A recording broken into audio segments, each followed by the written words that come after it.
This is To The Point, a Rhino experience. Voted one of the top home services marketing and operations podcasts. Cutting through the bullshit and getting to the point.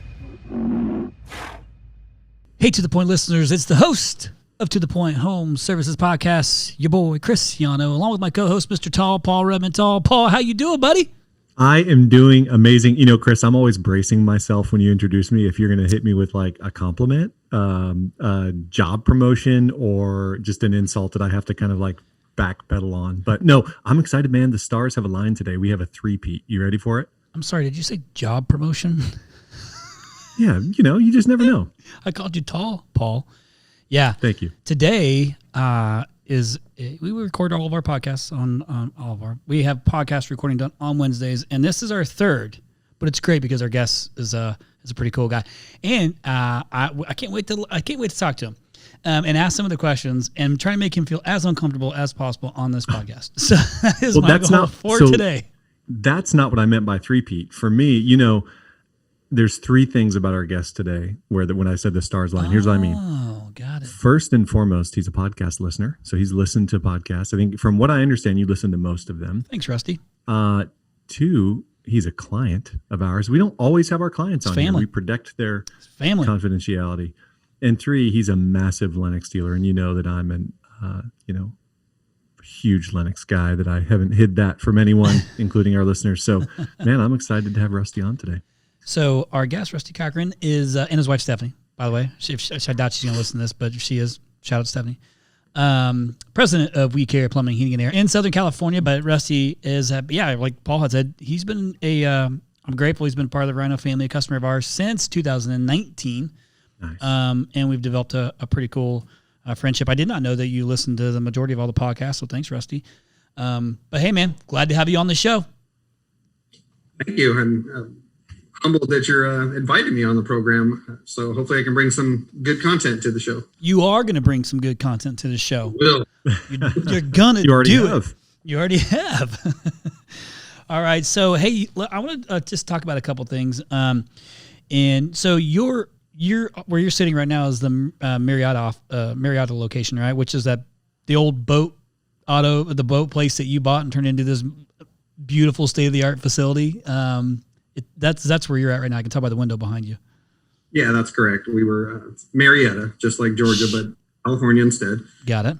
Yeah, it used to be a boat dealership. And when we bought the building, we were actually looking at it and going, man, we're going to tear apart this beautiful building and make it into a air conditioning place. You know, yay, how fun.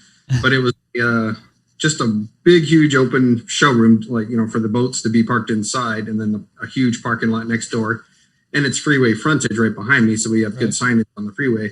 But it was really, it was about just under 12,000 square feet when we bought it, and then literally just kept the outside and just, the same, but then added a 2-story offices below and above, and then added on a warehouse. So yeah, we went from around 12,000 square feet to about 30,000 little over 30,000 square feet building. So. And don't you have a place that's out in Orange too? Yeah, in the city of Orange, actually. Yes. Right. That's what I thought. Okay.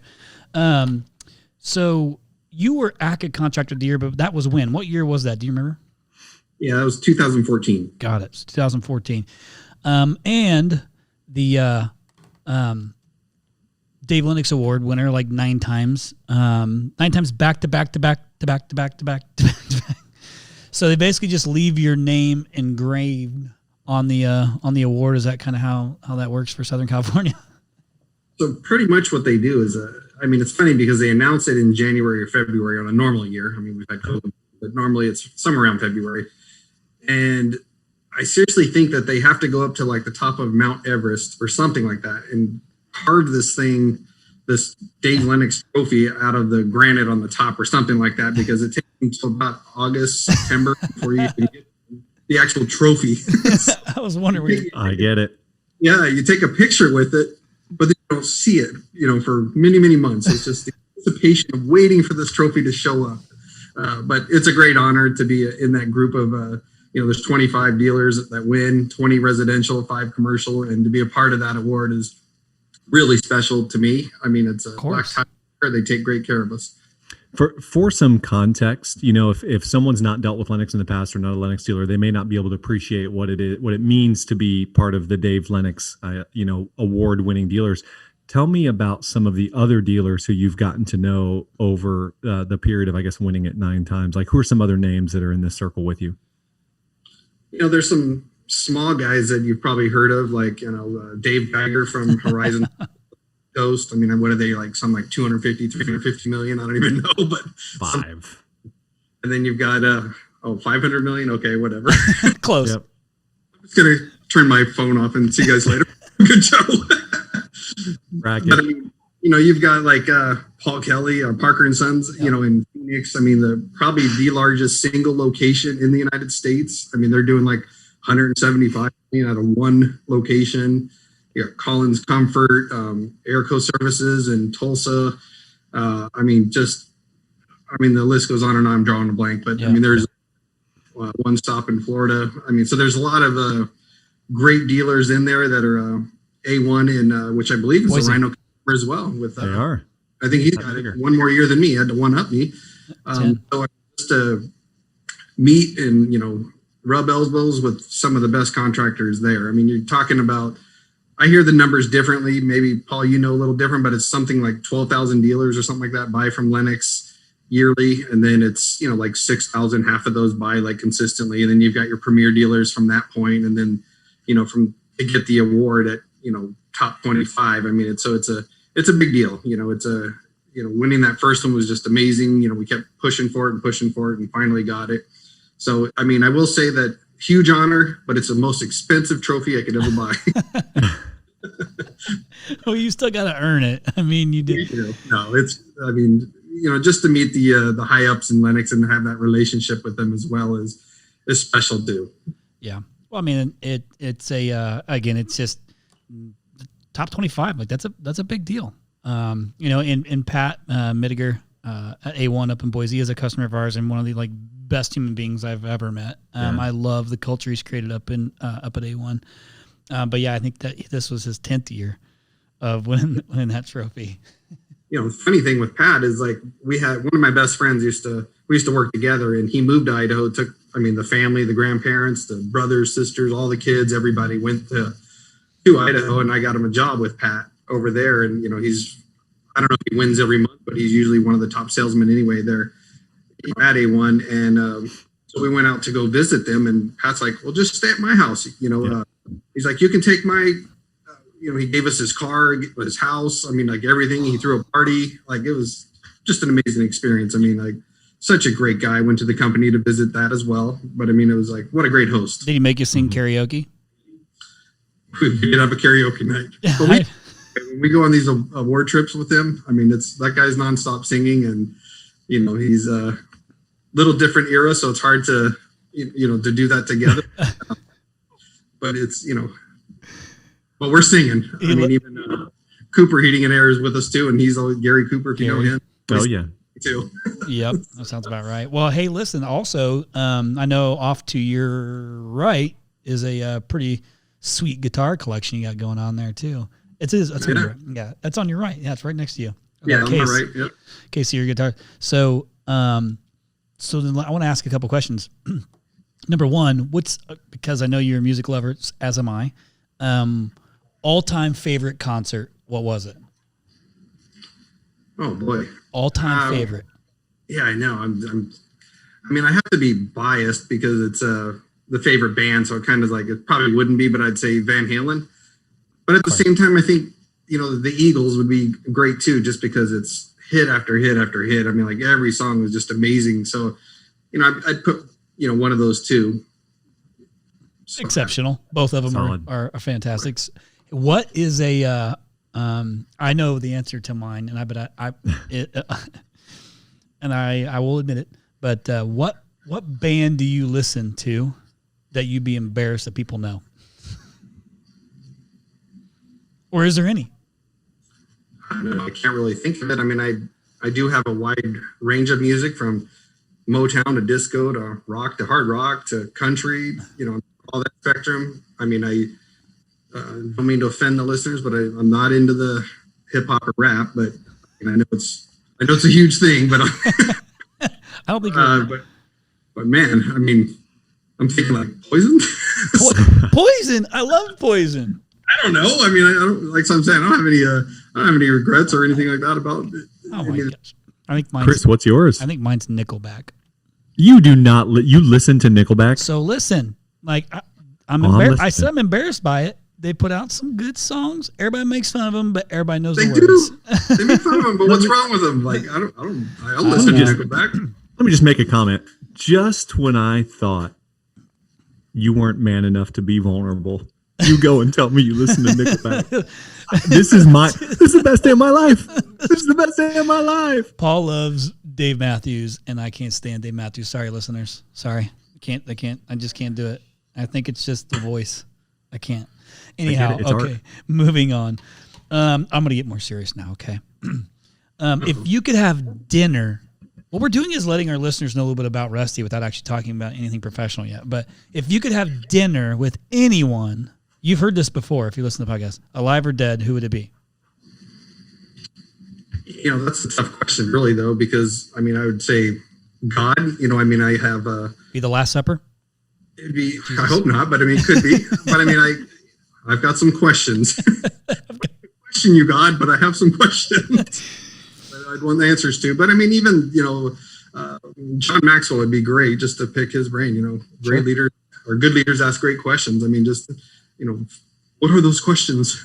You know, so, I mean, it's, you know, yeah, I would go like Eddie Van Halen. Why not? Like, hey, you know, so, I mean, it's just with God. Yep. That's a, I'd be nervous. Yeah, I would. I'd be like, I know. I'm thankful for your grace. I'm thankful for your mercy on me. I know I haven't been very good this year, but if you could just let me into heaven. All right, I apologize. Yeah, oh, that's funny. Hey, has anybody ever told you do you have a celebrity lookalike? You know, it's yes is the answer, and it goes. Especially when I used to have my long hair. I mean, then it was all the time. I got to see a picture with you with long hair. I've not seen one. You need to send it over. I promise we won't post it with this episode. Yeah, I mean, I get different people, but I mean, it's especially with long hair because then it's just whoever they know. Oh, you look like Sebastian Bach or Ted Nugent or, you know, whoever. I mean, it's just, you know, whatever they want to say, you know. Well, who is it? That's it? Sebastian Bach? That's what I hear when it was long hair. Now it's grandpa or something. I don't know. Chris, who is it? Who do you think he looks like? I was just asking a question. I didn't have anybody in particular. I just asked because I look like Brad Pitt. I see that. You see the resemblance? Legend of the Falls Brad Pitt, by the way. Right. I mean, I heard Kevin Costner, but I don't see it. Oh, yeah, I could see that. You know, if you've watched Breaking Bad, the lawyer, I mean, you know, he gets... Better Call Saul. Yeah, Better Call Saul. They always say, you look like Kevin Costner. Like he says it all the time in the show. I can see like a really cheap version of Kevin Costner. Like, I really want a low budget. But no, I would say no. Well, thank you for indulging in me. Yeah, Paul, we all know who Paul looks like. We do. Danny Tanner from... Thank you. Yeah, Full House. And then, of course, Justin Timberlake over here.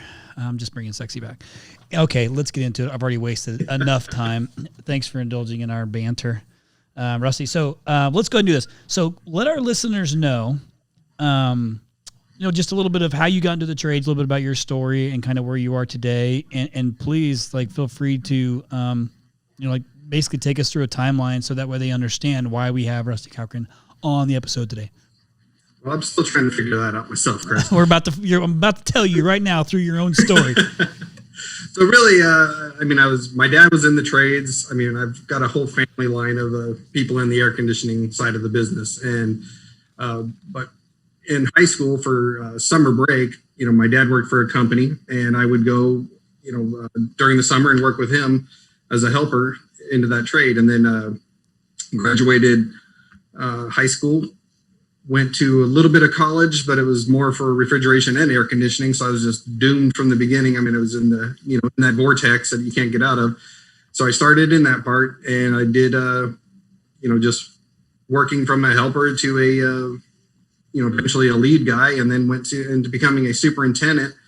We were a union track company and I was only 25. Again, my hair is about halfway down my back. And I got put into a superintendent role, a management role at 25. And, these guys have been going to apprenticeship school for 4 or 5 years. I didn't do the apprenticeship program. Anyway, I get put in charge as running a territory in Southern California. And I mean, it just went from there. I mean, I did actually prior to that, I got put on the commercial side of the business because the owner said, hey, we're going to go into commercial now. We were doing track work. I've never seen package units, all these exhaust fans, metal ducting, government locks, all these different type of things. I have no idea what it is, but for like the first month I'm picking up trash and the apprentices are doing all the work because I don't know what I'm doing. And anyway, so they put me in the to run this. Our largest job we were doing was a high school out in the low desert. And they put me in charge of it, not because I knew what I was doing. This is like a month later after never doing commercial in my life. And I have to go to these job site meetings every Monday. And I'm like, and they're like, please, God, don't ask me any questions in here. Please don't tell me. And then they're like, hey, how's the science lab going? And it's just like, I just had the gift to be able to, I haven't been in there yet, but I'll report back to you after this meeting. And I was like, I don't know what the heck, I don't know what's going on in the science lab. But anyway, it was, there were smarter people on the job site, but I could at least have the conversations with the people. And, so I would end up doing that. And they made me the superintendent at the company back on the residential track side. And then, I don't remember how many years, 4 years probably into that, I became the general superintendent for the company, running the entire field.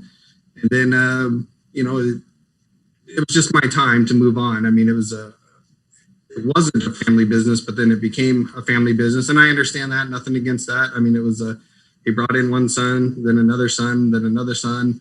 And, they were new to the trade. They didn't, I started from the field working my way through it. They went to college and they had, the brains basically. So they were put into those positions. And, I wasn't forced out or anything else. I just saw it my time. We got bought by Service Experts. And then, eventually that didn't pan out because we were a track company and didn't make sense to begin with, but then, which Lennox owned Service Experts at that time.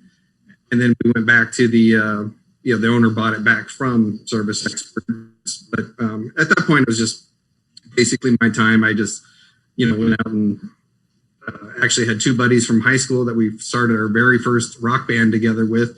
So the 3 of us, we're young. I mean, we're going to go get, we went and bought lifted trucks, went and bought the Nextel phones. You remember those things back in like it. Walk to Walk or whatever they're called, something like that. And then, we just ended up, getting started.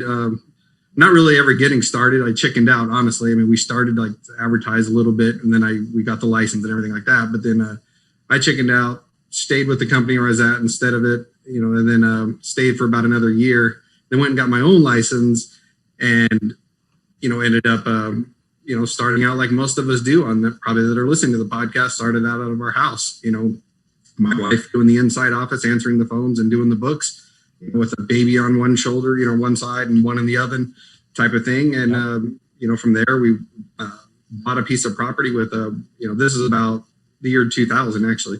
2000. How old are you at this time? 28, I think. Okay. Yeah. Somewhere in that range, 28, 29. And, started the company, maybe it's, 20 to 30, somewhere in that range anyway. And we bought a 1 acre piece of property and had a metal building, about 900 square foot metal building for storage. It was on a 1 acre piece of land, a single wide mobile home, and then another one, a double wide. And the double wide had a family living in it. So we're just going to use the single wide as our office because we were just starting. We didn't really we're outgrowing the house, but it wasn't really doing that much. And all I was going after then was new construction, custom homes primarily. Got it. I mean, because that's all I really knew was new construction. So we're doing that. And then we went, we were growing so fast, we doubled our business. So we, had the renters move out and we moved into the double wide. So that was supposed to be funny because we went from the single wide to the double wide. We doubled. So anyway, and we stayed in that office and we grew fast. We went from, about then it was, somewhere around $1 million roughly in business. And then we were, 5 million roughly, fairly quick. And, but we stayed in that building for 9 or whatever you want to call it, that trailer for 9 years and then bought our first building. And that building, now we're in about 2000, I don't remember, 8, something like that. And we're going to, take over the world. No, we got this building and it was like 13,000 square feet. And that was a big building going from probably like 3,000 square feet to 13,000 square feet. For sure. actually wanted to build like a slick go-kart track in the back because we had so much room. And then 4 years later, we outgrew that building. So that's where we ended up buying the building that you were talking about earlier with the boat building that we ended up turning into a heating, air, and plumbing building. So, I mean, just as a progression, but it was primarily, it was all just new construction. And then 2009 hit, for those that have all gone through that, it was a tough time for us. We, at that time in 2009 or 2008, we were about $5.5 million. Again, primarily new construction. And I went to this class, Operations Accountability, that Lennox offered. Gary Etker? Yeah. Yep. Legend. And we were going through that class, and like I had no idea what they're talking about. Like, I'm serious too, because they're talking KPIs and benchmarks and all these different things. I'm like, I have no idea what you're talking about. And it wasn't like that class didn't really do anything for me because I didn't understand what they were talking about. It was who I met in the class. It was his name's Chang, but anyway, he worked for the General Heating and Air out in the Palm Desert area, which is Frank Harrison at the time. And I mean, Frank Harrison is my mentor. I mean, he took me under his wing. He was a little bit bigger than us. So we dropped from $5.5 million to about $2 million roughly. And we decided like, hey, we're going to take a different path. We're going to get out of this new construction and start doing service. When I went to his company, like it's just open book everything. Like he'll show me whatever I wanted to see. And he does it not just for me, he does it for all sorts of people. I mean, it's just giving back to the industry. It was really neat to see because where I came from, it was very, everything's a secret. Don't talk to vendors. Don't talk to, we couldn't even go to lunch or anything with vendors. It was like, everything's a big secret.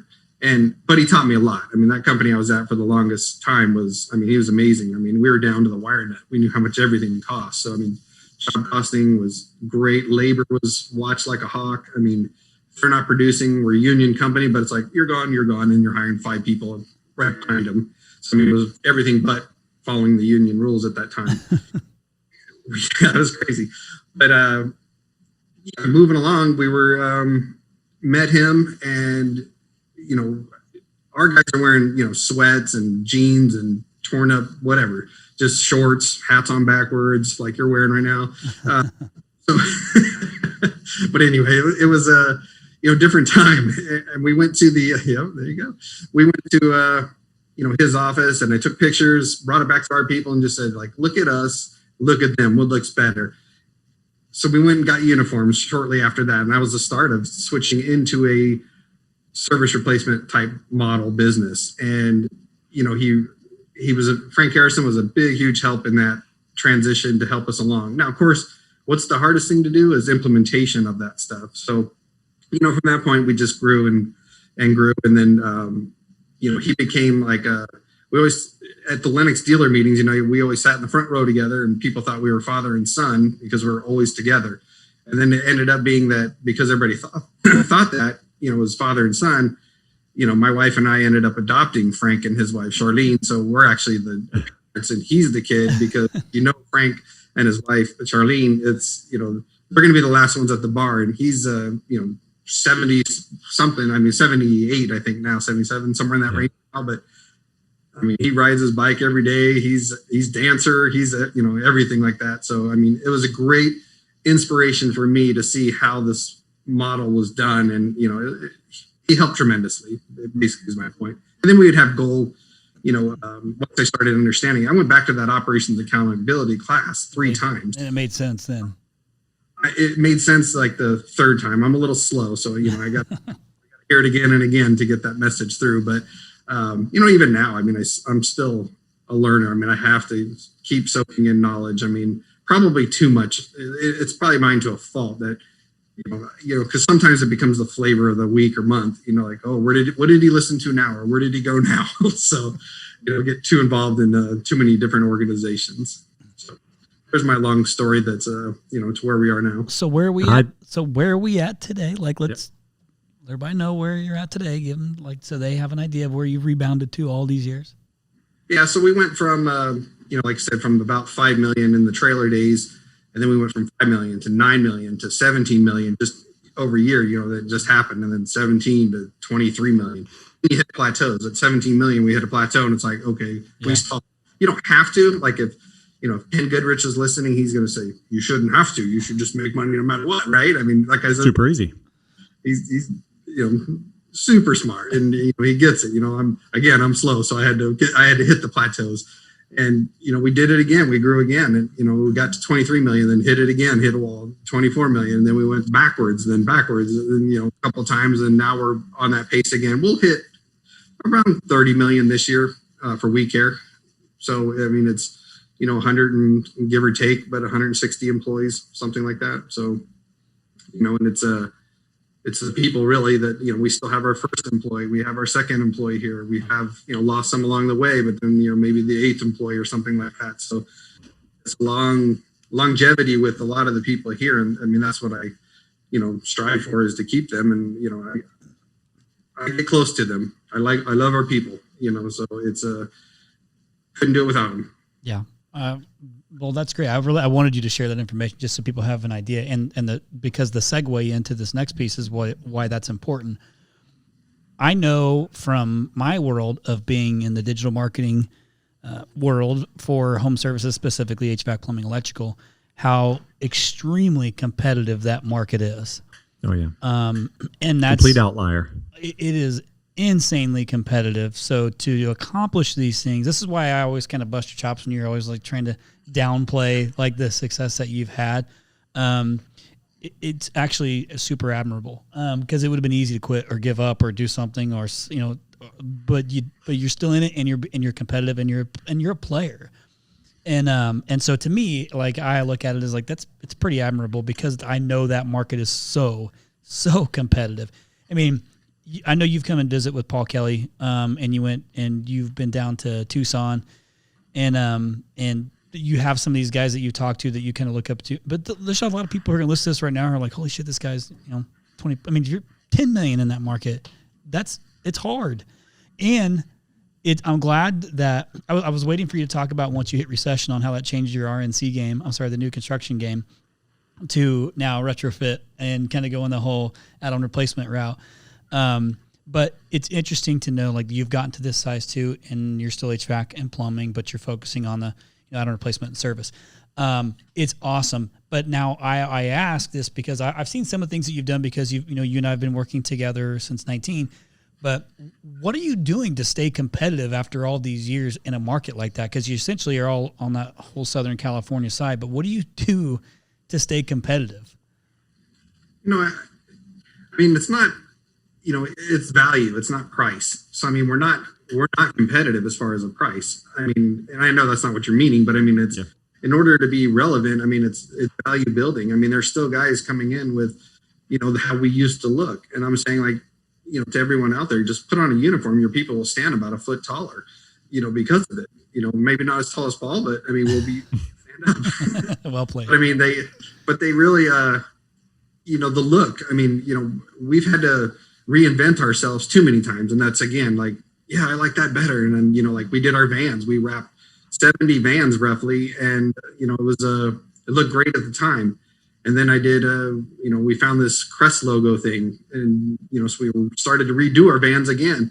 And then now, we're just red and white, vans. So we redid them again, about 2 years ago, roughly. And, we still have some of the older ones out there, which I just hate looking at, but it takes money to do all that Absolutely, stuff. Yep. But I mean, now, as plain Jane as they look, they stand out way more. I mean, less is more, basically. So it's just all those things that, come into play with that. But it's training. I mean, it's constant training, and, getting the best people, whether it's, that they can sell, they can, or they can turn over, we're still working on all that stuff. We're not great at it. We're good at it at best, but we're still willing to learn and keep bringing in people. Ultimate dream, I'm not there yet. Some of the names you mentioned, they have that school.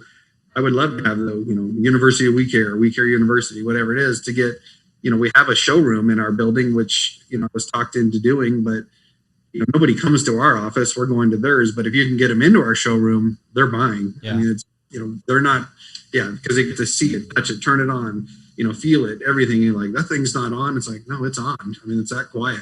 But I mean, those are the things that make a difference, because, we can say some of those things. We'll come down to our office and then go to our competitor's home. Great, my lights went out. See, I didn't pay the bills. Hang on. So, you're sitting anyway, that still. He's saving electricity by having energy efficient lighting that shuts off in the middle of a conversation. Just wave your hands.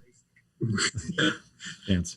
So it's there's a whole bunch of things, how we're doing it, and it's drive. I mean, there's, I have to win, but there's no finish line, so it's like, just keep on pushing and pushing. If I get complacent, then you're going to have to start worrying, because like, what happened to him, because it's that drive. We can hit a record month, and it'll be like, outside I have to be like, we did it, good job. And it's true celebration, but at the same time, like, but we could have did, say we did 3 million that month, we could have did 3.2 inside, but but you got to celebrate those wins with your Absolutely. team.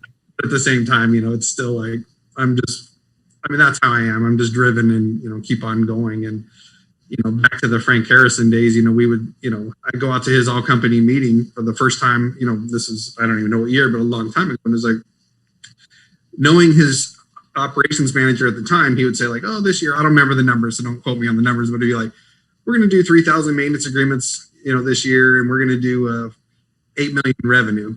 So, he already told me the numbers, but then Frank's up and leading the group, and he's like, looks at me, I'm up in the front off to the side, and he's like, Rusty, what are you going to do what are you going to do this year in revenue, or in maintenance agreements? And I'd say, we're going to do 3,001, to one up him, then, he's like looking at me like, okay, all right. And then a little while, keep going back to his meeting. And then they'll say, what are you going to do in revenue this year?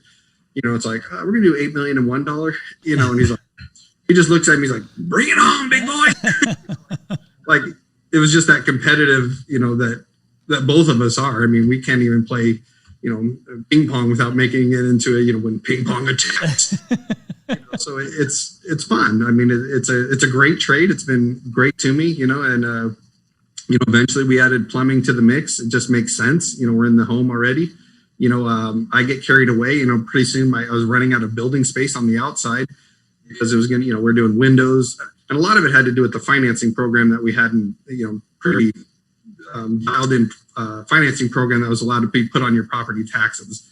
It's still there, but it's not really relevant anymore like it used to be. But I mean, it was a very dominant financing program. I mean, how can you do an energy efficient product when it first launched and write off 100% of it on your taxes? Yeah. Now you can't write anything off on it. So it's kind of went by the wayside, but I mean, that's when we picked up the solar and the windows and turf, and, we're going to be all things to everybody, but then you don't focus on, you start losing your core business, and that's what we were doing. We're just going down this rabbit trail. So, I mean, it was really on the side of the building was like, we care, plumbing, heating, air, solar, and tacos. I mean, just going on and on and on. And, so it's like, we stopped everything. We do plumbing, heating, and air, and that's what we do. And we're growing much more doing what we do versus, and I'm not against that. I mean, if you take someone like, you get the right people in there and doing it, you can do that. I mean, what Paul Kelly has done and his team, I mean, to put, we're going to add electrical, we're going to add insulation, and they've done a great job at it. It's just, learning from them and using, I'm working with Josh Kelly from over there that, helped them with the marketing, the Sun. And, he's a accountability guy that beats me up every Friday, and, but we had a good month, and he just starts pounding on me, and in a good way. I don't mean it to like, no, I get it.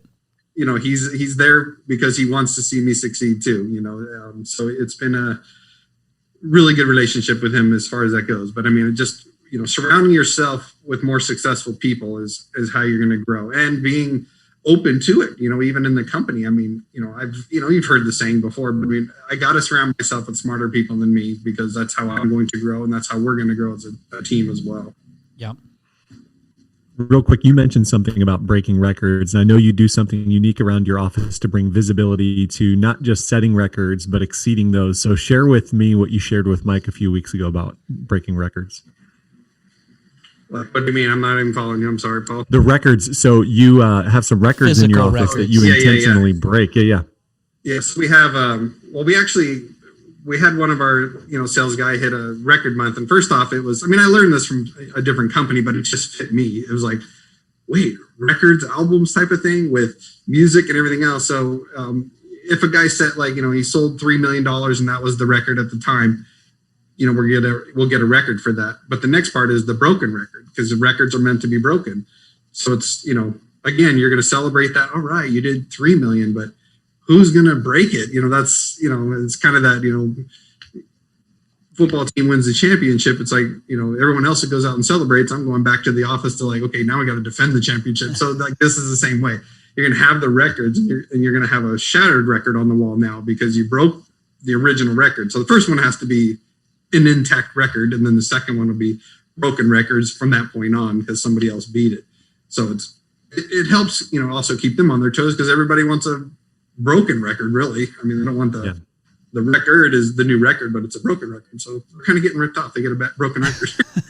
And it's simple, and it makes it something that's kind of shared company wide, right? To exceed whatever was best before. Really quickly, I want to transition to kind of more tactical question. This is something I know near and dear to Chris's heart, and it's around shoulder seasons. Now, you live in Southern California. It has beautiful weather, probably more often than not. How do you manage through shoulder seasons, and how do you take ownership of like reducing the volatility and variability in lead volume in business? Well, I mean, it's maintenance agreements. I mean, we have to be in the homes. I mean, if we can do this correctly, we'll be there in the spring and the fall when it's, they don't really think about us or care about us. So it's constantly, on the phones, dialing, outbound calling, inside sales too is such a key to that too. I mean, the leads have fallen that we didn't sell. I mean, following back up on those things, they could be a year or 2 years old. It doesn't make any difference. I mean, still follow up on them. It's not a dead lead until they tell you to stop calling me. We've already bought another system. I mean, keep working those leads all the way through it. Now, we could do a way better job on maintenance agreements, to be honest with you. I mean, it's something that we know we have to focus on. The biggest challenge that, we faced was that we grew so fast on the install side.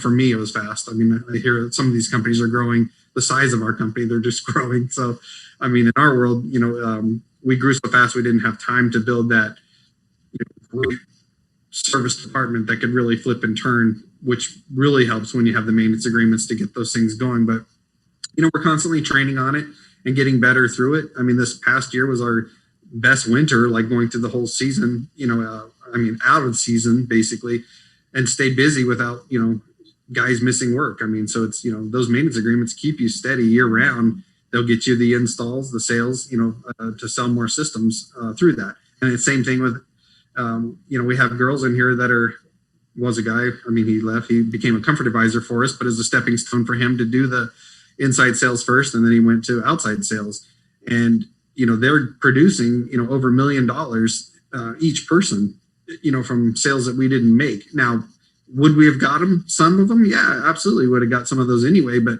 this is just that reminder, that, stick in the wheel, whatever you call it, to make that transition to, keep sending them stuff, send them thank you cards. I mean, I can't say enough about what a thank you card with a message handwritten from yourself to a customer after you didn't sell it. I mean, yeah, you should do it when you sell it.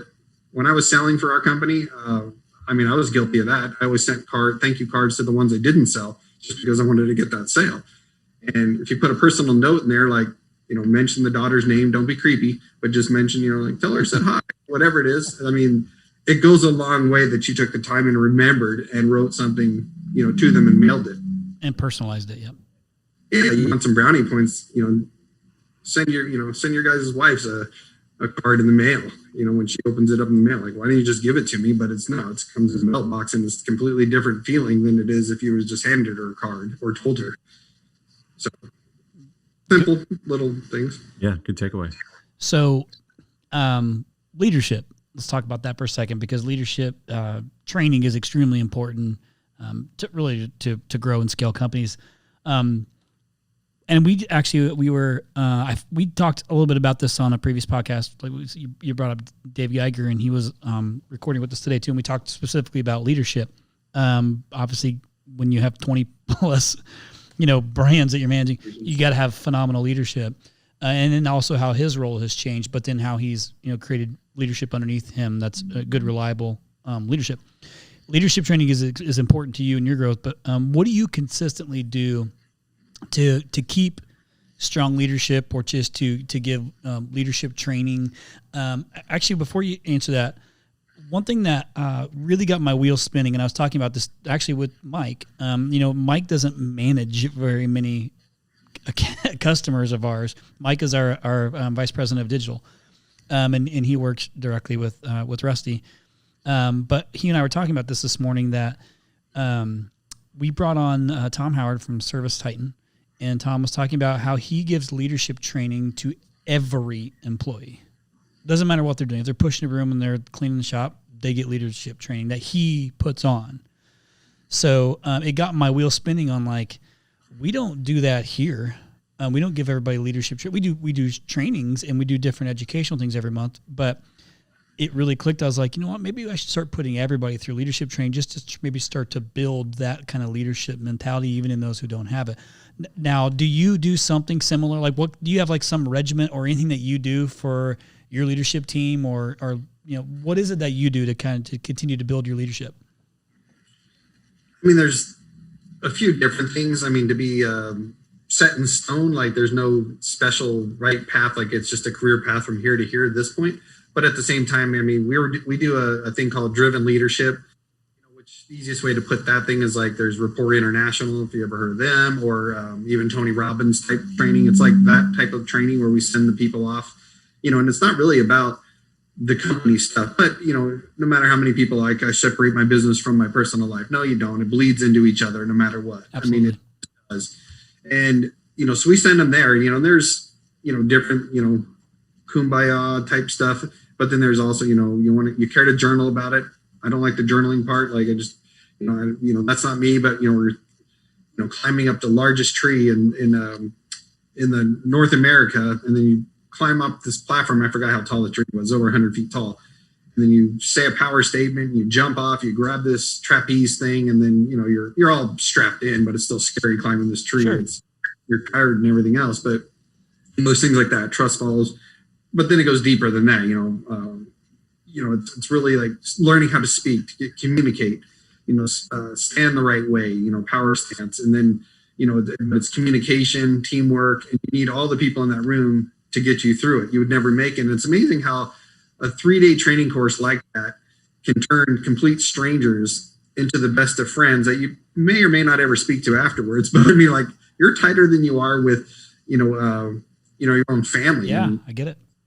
So when you leave this thing after 3 days, now driven leadership, they carry it further because afterwards they do a 6-week class and set up a Facebook account for just the group. When I went through it originally, they didn't have any of that stuff. So it wasn't carried over. So it was the best friends of my life that I never talked to again.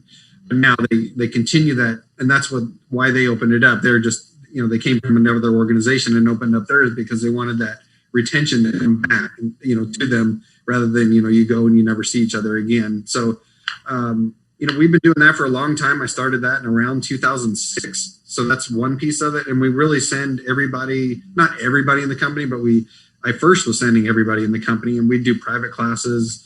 And, the difference with that is you really want to send the people to that type of training that are your leaders or your future leaders, the people that are really going to be there, because the other ones, they may or not be with you, or they just don't have the will, the capacity, whatever you want to call it, to do that. So, that's one part of it. And then MAP, Management Action Program.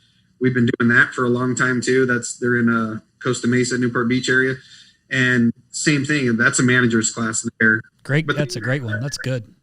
Yeah. I mean, that's really business fundamentals. I mean, if you ever read the book, Good to Great, that's how their structure is really building a great company. It's a monthly meeting that they come in and facilitate it. Why can't we do it ourselves? We could, but we don't. We all say, oh, we reschedule it because this isn't going on. But when you know that they're coming at the, that day of the month, whatever it is that they're showing up, everybody's scrambling around the day before, which you'd wish they do it because you had 30 days to do it. And I'm just as guilty, but you're running around to get your goals done before and it's like, why don't we just do that anyway? But there's companies like that out there that exist because we won't do it, and I'll go right back to Ken Goodrich, he's in MAP as well. Yep. And he's a big fan of them as well, so, actually, he actually had to get approval for them to be able to do Ken because we were in there. I'm like, yeah, do it. So I only had one thing up on him. and you let it go. There's my little jab. But, no, Ken's great. But anyway, we, so we do that. But even the little meetings that you have, your, whatever you want to call them, your, the daily huddles, for instance. So everybody's reporting the numbers, and you can actually see that, it's a little 15-minute meeting. We talk too much, so it ends up being a half hour or whatever it is. But, really a 15-minute meeting. But then, learning from like other contractors out there that, you don't fix it in there. You set up like, hey, let's talk about that offline and set up another meeting and go into it. We just did a great exercise. Josh Kelly came out to visit us this past week, and it was the journey of the customer experience, basically. And we had a big, huge whiteboard, and we just laid it out 1, 2, 3, 4, 5, like the steps all the way through it. So, I mean, it's, like I'm still learning. That's what I mean. It's like, how do we get to the next level? We've been chasing that 30 million for a few years that we kind of stalled out, like I was saying. So, I have to learn too, to keep on going. And, so anyway, it was laying out that thing so we can get to that hump, and let's get to 50 million next, type of thing. So, it's first one step at a time. But I mean, it's just continued education, really, to your point. It's, even in the other things is like we're sending our people, we're a member of Nexstar. This is where I say we get too many because I'm in EGIA, Nexstar, Service Roundtable, ACCA, we're in all these different groups. But I mean, Nexstar is the one we follow the most. We just sent some comfort advisors to the class in Ohio. We sent service tech too, and service sales manager. So, I mean, it's just, going wherever we're going. We do our business planning workshop. We go to Right Way in Tucson. Rick Walter is nice enough to host and get us in there to do it. So it's all those things that are developing the leaders, so we can go to the next level. Got it. I mean, Right Way. Shout out. They listen. Customer of ours. And part of this like path to 30 million. Did you was part of that this acquisition type thing, like, because instead of just straight organic, because obviously you just recently acquired another company, Oak Island. Was that part of it, or was this just something that had come up that, like, how did all that play out? So, I'm not in the, I don't have the private equity money. I'm not an investor like that type of thing. So that's another roughly 10 million on top of what we're doing. So that's not even part of the We Care team. I mean, they are, off an arm of, but I mean, they're not, we've run it as two separate companies. Absolutely right. In that company, I actually have a partner, so it's not all mine. I mean, so it's a partner in that company, but great family. I've known them for 15 years plus. I mean, it's been longer than that. Like today, they came up and trained our people, because I mean, they have a great sales organization there. I mean, their team, they close like 65%, and the prices, they're higher price in the market, so it's not about the price even with them. But how it came together was the two owners, they're looking at, one of them wanted to retire for, just be out of it completely. And the other one just like, I don't want to be an owner anymore. I just want to sell. That's all I want to do. I don't want to manage. I don't want to own. So it was an opportunity that just came up. The son was, they've been telling him for years that he's going to get the company, and, the time was finally, for his time, but, he couldn't buy them out. He didn't have the money for it, that type of an investment. So, we were just talking. He's like, hey, would you help me? Then I'm like, well, why don't we do it together? And then he was like, you'd consider that? So, I mean, it really just kind of fell into my lap. And it's a relationship because, Chris and Les Young, I've known Chris Young forever. And, he's been in the industry a long time. I mean, some of the stuff he's done is, Penny Heating and Air, which was one of the big track companies way back in the day that was doing add-on replacements that he was selling. He's a guy that was doing before internet, door-to-door knocking, and he still says that's the best way. 25% of his business is referrals. So, I mean, that's pretty strong. Dang. I tell our guys they're required to get 10% referrals, and we probably get about closer to zero. I mean, he's driving at least 25% of his book is based on referral.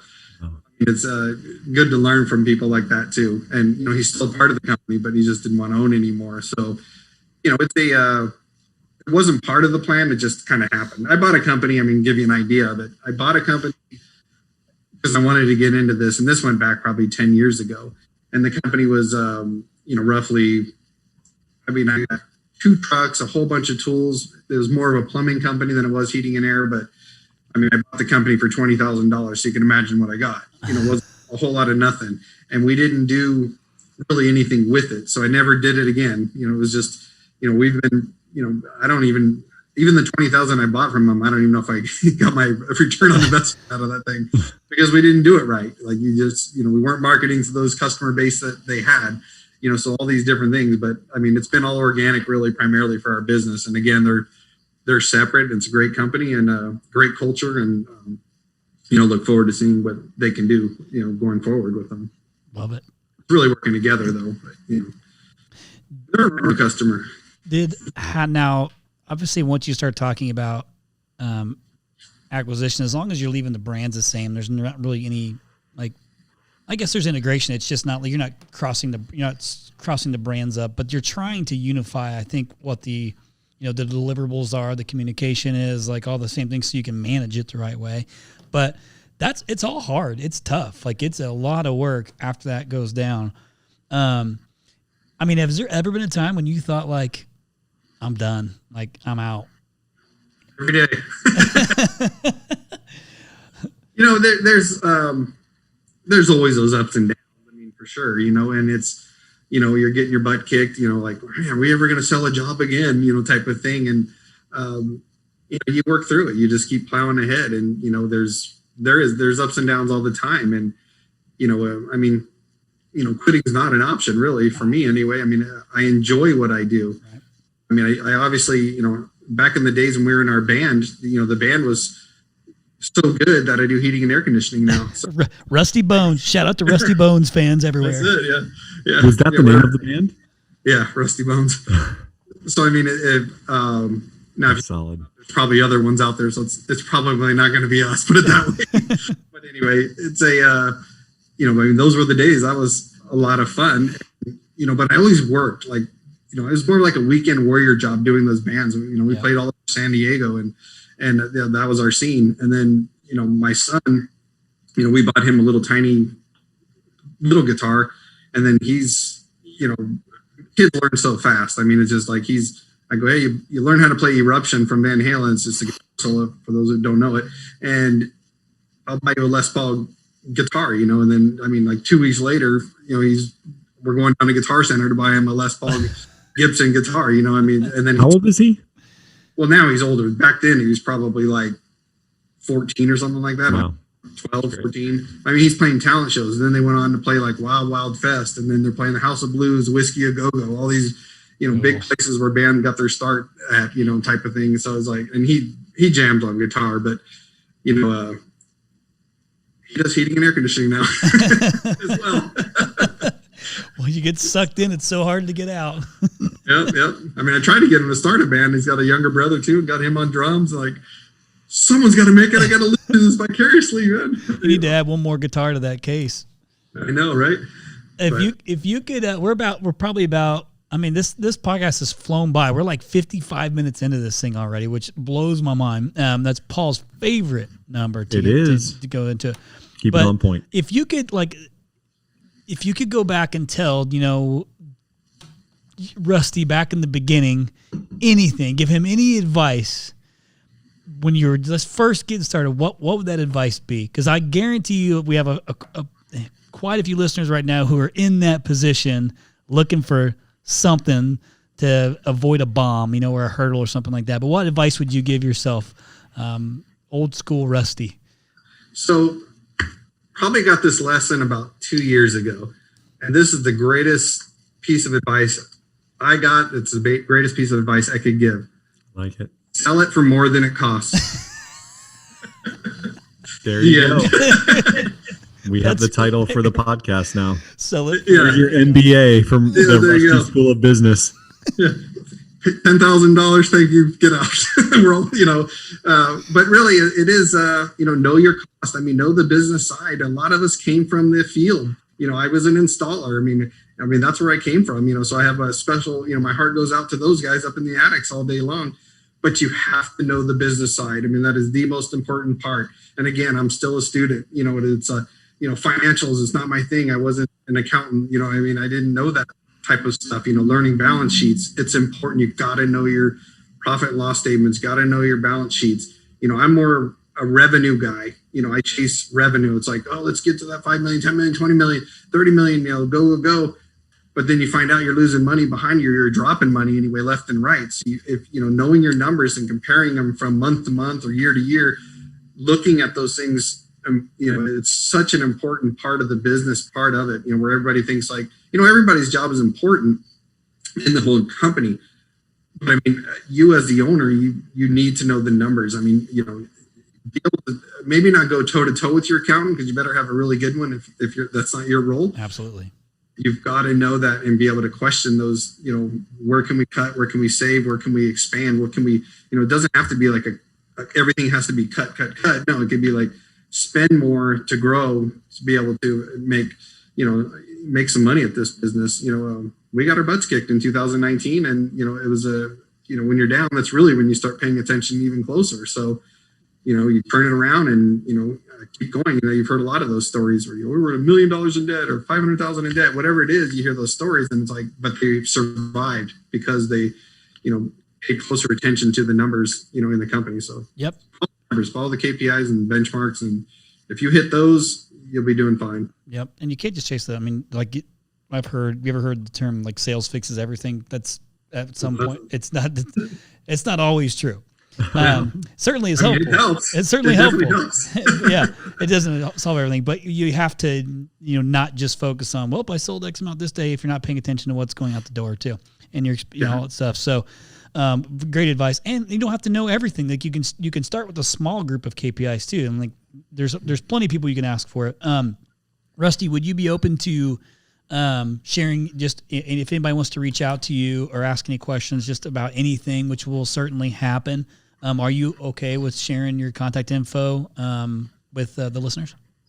Absolutely. I mean, we go to, I'm on LinkedIn. Look up, Rusty Cochran on there from We Care Plumbing, Heating, and Air, or I can give an email. What makes the most sense? Yeah, What's the best? I mean, that's fine. I mean, email. I have the email, I can add it. If you want to add Rusty on LinkedIn, if they don't have LinkedIn, maybe we'll just go ahead and leave your email. Yeah, I mean, rusty@wecareteam.com. That's a fine way to at least start the conversation, or, wherever I can help. I mean, before COVID, we were having probably 2 companies, at different times come in, once a month, basically, to come in and just learn from us from the outside. And it's like, I mean, even some of the really large companies out there, like, when Four Seasons reached out to me in Chicago, that's a monster over there. Oh yeah. They wanted to come see what we're doing. I'm like, us? Like Rusty? But I mean, the greatest part about that is the sharing part of that is, I mean, I get to ask this, whatever questions I have too.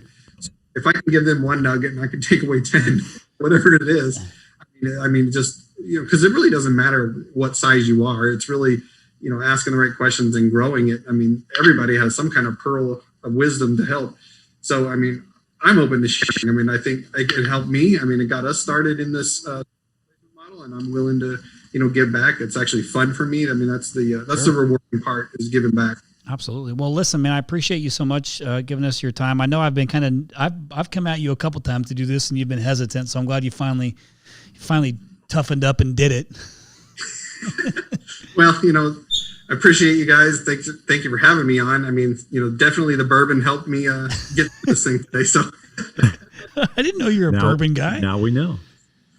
Are you a bourbon guy? I'm really not, but I had to do something to get through this. Wow, Chris has plenty of bourbon he can send you left over from the Rhino X. Okay, well, just if you could just send me a bottle of Happy Van Winkle. Yeah. Okay, I think I might find something different. Dose. Hey, never mind that $8,000 addition to your invoice next month. I promise. Send a bottle. Send an invoice. Yeah. I appreciate you so much for coming on here, and this was great, man. There's some really great nuggets in here, listeners. I encourage you to reach out to Rusty, especially if you're in the California area, or even really anywhere in the Southwest, and you can go see his shop. It really is a phenomenal shop. I've been there. I say the word shop. It's not even really a shop. It's like it's a pretty badass place to go check out. So, but reach out to him again, Rusty. I'm grateful that you've been a customer. Since 2019. It's a fun ride. I know that Mike, is. I get the text messages from Mike late at night, like he busts his butt for you. And I know you've been good to us, and I appreciate our friendship that we've been able to kind of create from this too. So thanks for giving us your time. And then, what I usually like to do is just share a review at the end of this podcast. Rusty, have you ever given the podcast a review after you've listened to all of them? I'm gonna probably say no. Honestly, so honest with you. perfect. We'll take So, one. We're I open. don't. Yeah, I will. How's that sound? There you Because I don't do Facebook or Instagram, any of those things. I'm a lurker, but I don't respond to anything. Yep. Well, I'll tell you this. You have, wait, are you on, let's see. Yep, you got an iPhone. So all you got to do is go to the podcast app that I know you got, scroll all the way to the bottom, and hit the write a review button. And I'll be looking to add it to my little sheet to read off on one of the next upcoming episodes. And a good shout out too for Mike. I mean, Mike has been amazing, for us. I mean, he's always available. I mean, I'm getting emails at 11 o'clock at night, whatever from him. 1 a.m. It's like, when do you go to bed, dude? Yeah, he's worked for me for us for 9 years. He's worked his way from literally in the call listening and reporting team all the way up through, learned his way, and he's on the executive team now. This guy got shot twice, robbed by a 15-year-old kid downtown Phoenix, and went into this. He couldn't work at his old job, so he joined the call listening and report. It's a phenomenal story, but there's nobody more dedicated. And it's great to see him, but he's that dude, man. Like, he will go, like, if you message him at 1, there's a good chance 1 a.m. he would wake up and do whatever it is you need him to do. He wouldn't he wouldn't complain about it. So, but anyway, I appreciate you coming on here. I do want to read this review real quick. It is another 5-star review from Cooler with Bueller. Jason Bueller, another customer of ours out in Jacksonville. Game Changer says I started listening to this podcast last year, and I'm just amazed at how much knowledge and wisdom I've picked up. Chris and Paul are great hosts and truly changing the game for so many people. I was excited to tune into the latest episode with Tom Howard, and it did not disappoint. Keep pushing forward for our home services industry, guys. No 0 days. Wow, that's a listener right there. I love it. I appreciate that so much, Thanks, Jason. He actually got. The Arizona Cardinals are playing out there in September, and he hooked me up with four tickets to fly in and go check it out. So I'm going to go and hopefully he takes me out on this boat, which is the name of his boat. You'll love this, Rusty. It's called Bueller's Day Off. It's so cool. Yeah, pretty good. Nice. So cool. All right, Rusty, I appreciate you, man. All right. Thank you both. Thanks, Rusty. Awesome job. All right, listeners. Thank you. Listeners, until next time, we appreciate you so much. We'll see you. Listeners, thank you so much again for listening to this podcast week after week. We are extremely grateful. Again, the whole purpose of this podcast is to give back to the home services industry that we love so much, whether you're a Rhino or not. We really, really appreciate all the subscribers. And if you haven't subscribed yet, please go in and subscribe, and you'll get all the episodes sent to you automatically weekly. Also, we have really enjoyed your feedback. It's so meaningful for us when we get to read the nice comments that you guys put. So keep doing that. And if you don't know how to do it, here's what you got to do. You search for To The Point Home Services on Apple Podcasts. You click on our profile, scroll all the way down to the bottom, and hit write a review. And be honest and share your story and how the podcast has impacted you and your business. Thanks again from the bottom of our hearts at To The Point Home Services Podcast. We appreciate you.